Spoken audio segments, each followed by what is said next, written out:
US officials recently renewed calls on China to fulfill its promises made in a trade pact.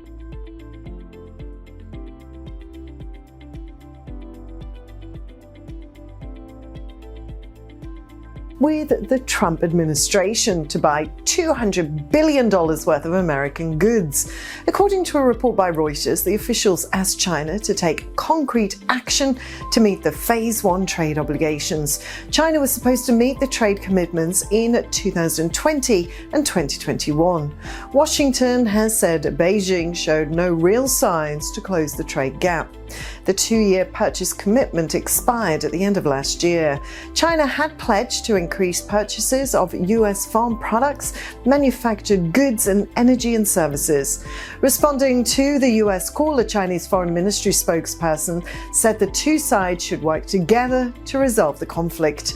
The officials stressed that there are no winners from a trade war.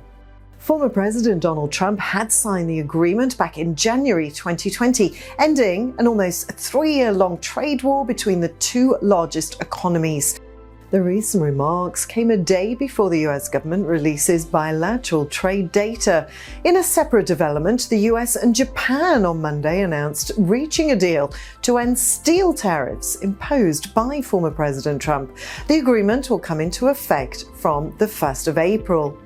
In 2018, the Trump administration had imposed import tariffs on steel and aluminium from the EU and Asia, arguing that the foreign products were a threat to US national security.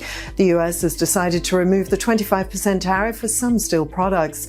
US Trade Representative and senior officials of the Commerce Department said Japan has pledged to take actions to fight against excess capacity and steel. But the deal does not cover aluminium imports, which are still subject to a 10% tariff.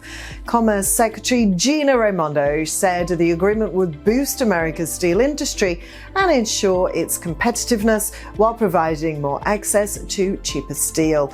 It's important to note that steel tariffs have been a major irritant in the bilateral ties.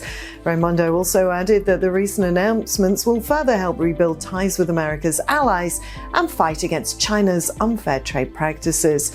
It is, however, yet to be seen what would become of these recent developments. So what do you think? Should China honor its trade commitments? You can comment below, and you can also share this video and subscribe to our channel. You can also press the bell icon to get our latest videos. I'm Rachel, signing off for kalkinemedia.